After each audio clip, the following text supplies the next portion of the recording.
అందుకనే మీలాంటి వాళ్ళకు బీజేపీ పార్టీకి బుద్ధి చెప్పడానికి ఇప్పుడు టీఆర్ఎస్ చేసి తెలంగాణ ఆత్మగౌరవాన్ని కరెక్ట్. టీఆర్ఎస్ కాదు, వీళ్ళు జీఆర్ఎస్ అని పెట్టాలి. అదేంటి మళ్ళీ బీఆర్ఎస్ అంటే ఏంది? భారత రాష్ట్ర సమితి.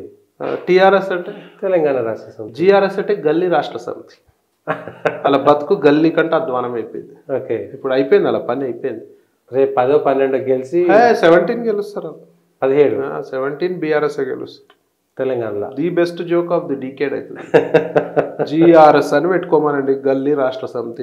ఎవడు ఉన్నాడండి? ఎవ్వడు లేడు. టికెట్లు దిక్కు లేదు, ఎవడు వచ్చేటోడు లేడు. ఎంపీ టికెట్లు తీసుకోనికి బతిలాడుతుర్రు. బీసీలకి 50 కోట్లు ఇస్తాం రా, 50 కోట్లు ఇస్తాం రా, నువ్వు ఇన్ని పైసలు పెట్టి మేమైతే 50 కోట్లు ఇస్తామని 6 సీట్లు బీసీలకి ఇచ్చారు. అదే ఇస్తారు. ఇప్పుడు అందరు గుర్తొస్తారు. ఇవాళ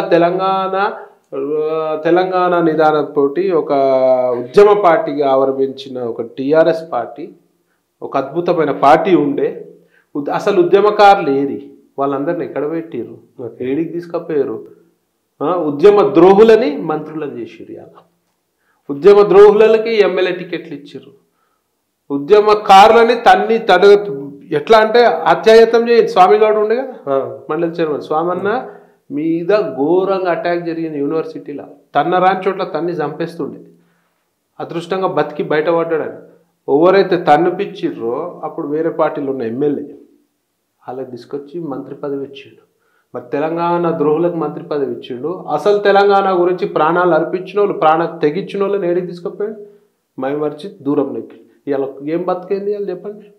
బీఆర్ఎస్ పార్టీ జీరో మైనస్ భూలోకంలోకి పోయింది, పాతాళ లోకంలోకి పోయింది ఇవాళ బీఆర్ఎస్ ప్రభుత్వం పార్టీ. నిన్న హరీష్ రావు అన్నాడు, ఎవరే వీళ్ళు ఎగుడతారు? వీళ్ళ వాయిస్ తప్పితే ఏముందండి? అంతేనా? వీళ్ళు వచ్చిందే వాయిస్ తోటి. మీరు ఒక్కటే చెప్పండి, ఏ తెలంగాణ వీరునికి వీళ్ళు న్యాయం చేసిరు చెప్పండి నాకు. ఓకే, శ్రీకాంతాచారి వాళ్ళ తల్లికి ఎంత మోసం చేసిరు చెప్పండి. ఇవాళ ఎంతమంది తెలంగాణ ఎందుకు ఇప్పుడు ఉన్న కోదండరాం సార్కి ఏం చేసిండు చెప్పండి? ఆయన హెల్ప్ కాలేదా?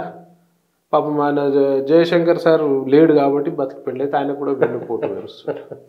ఓకే, వీళ్ళది ఏంది? యూజ్ అండ్ త్రో, నాప్కిన్ల లెక్క జనాల్ని వాడుకుంటారు, పాడేస్తారు. మళ్ళీ ఇప్పుడు తెలంగాణ ప్రజలు టీఆర్ఎస్ వైపు వెళ్ళారా? జిఆర్ఎస్ అని పెట్టేసాడు పేరు. మీరు ఇవాళ మీ పొలిటికల్ వాయిస్ తో పెట్టేసాడు జిఆర్ఎస్ పార్టీ అని పెట్టాడు. ఓకే, అయిపోయింది అలా సినిమా. ఇప్పుడు కొత్త నామకరణం చేసి అబ్సల్యూట్లీ పెట్టుకోమని. మంచిగా గల్లీలో 1-2 కౌన్సిలర్లు, కార్పొరేటర్లు గెలిచే అవకాశాలు ఉంటాయి. కన్ఫామ్ కాదు ఇప్పుడు ఒక్కడు కూడా రాదా? ఒక్క సీటు కాదు కదా వాళ్ళకి. వరస్ట్ వాళ్ళ జీవితంలో వాళ్ళు పోయి నీళ్ళని బాయిలో దుంకే పరిస్థితి ఉంటుంది. చూడు, బతిలాడిస్తున్నారు టికెట్లు అంటే. మరి ఎవరికి పోటీ ఉంటే తెలంగాణలో ఇప్పుడు? కాంగ్రెస్కి బీజేపీకే ఉంటుంది. అంతేనా? ఇది అయిపోయింది సినిమా. 22 అయిపోయింది. ఓకే, ఈడనే దిక్కు లేదు. బీఆర్ఎస్ అని పోయి మా మోదీ గారితో టక్కర్ తీసుకుంటాడంట. మోదీ గారు యాంటీ అందరూ ఉన్న స్కామ్ స్టార్ గారు అందరినీ దగ్గర తీసుకొని నేను చేస్తా, నేను లీడ్ చేస్తా, పీక్తా, పడగొడతా. ఏం బీకేది ఏం లేదు.